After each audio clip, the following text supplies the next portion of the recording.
हूथियों ने क्यों पकड़े यूएन के 24 कर्मचारी, ये बड़ा सवाल उठ रहा है। और अब किस पर फांसी की तलवार लटक रही है, सवाल ये भी है।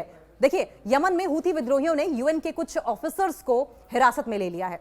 हूथियों का यह कहना है कि यूएन के अधिकारी, यूएन के जो ऑफिसर्स हैं, वो सना में बचाव कामों की आड़ में जासूसी का काम करते थे, एस्पिनॉइज का काम करते थे, और जिसकी उन्हें सजा मिलनी चाहिए। यमन में हूथी विद्रोहियों की ओर से यूएन यानी कि संयुक्त राष्ट्र के 24 रीजनल स्टाफ, स्थानीय स्टाफ को हिरासत में लेने की घटना ने अंतर्राष्ट्रीय स्तर पर चिंताएं बढ़ा दी हैं। हालांकि अब तक हूथी गुट की ओर से कोई ऑफिशियल स्टेटमेंट नहीं आया है, कोई आधिकारिक बयान नहीं आया है, लेकिन एक्सपर्ट्स और जो लोकल सूत्र हैं उनके अनुसार ये कार्रवाई के पीछे, इस कार्रवाई के पीछे कई अहम वजहें हो सकती हैं, कई सारे कारण हो सकते हैं। एसोसिएटेड प्रेस की रिपोर्ट के मुताबिक हाल ही में यमन में इजराइल ने स्ट्राइक की और इस स्ट्राइक के बाद हूथी यूएन के अधिकारियों से खफा है, यूएन के ऑफिसर से नाराज दिखाई दे रहा है।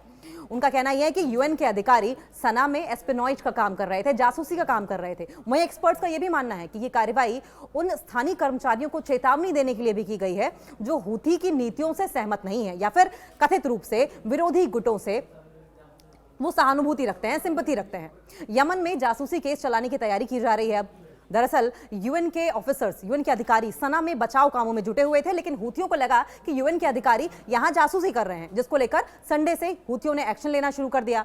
यूएन के जो पदाधिकारी हैं, उन पदाधिकारियों का यह कहना है कि कहां ले जाया जा रहा है इसकी कोई खबर नहीं है। खबरों के मुताबिक हूथी विद्रोही इन ऑफिसर्स के खिलाफ जासूसी केस चलाने की तैयारी कर रहे हैं। सवाल यह है कि क्या इन अधिकारियों पर फांसी की तलवार लटक रही है, क्योंकि सूत्र ये कह रहे हैं, सूत्रों के मुताबिक जिन कर्मचारियों को पकड़ा गया है वे विभिन्न यूएन एजेंसियों जैसे कि यूएनडीपी, संयुक्त राष्ट्र विकास कार्यक्रम, WFP, विश्व खाद्य कार्यक्रम, और इसके अलावा यूनिसेफ और OHCR यानी कि मानवाधिकार कार्यालय के लिए काम करते थे, और इन अधिकारियों को गिरफ्तार किया गया है।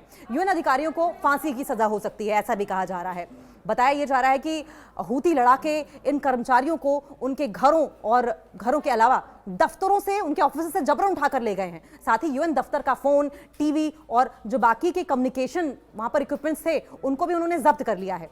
यमन की कानून प्रक्रिया के मुताबिक अगर इन यूएन अधिकारियों पर जासूसी का केस चला और फिर साबित हुआ तो उन्हें यमन में फांसी यानी कि मौत की सजा भी हो सकती है। वहीं दूसरी तरफ हूथी के विद्रोहियों पर इजराइल का स्ट्राइक लगातार जारी है।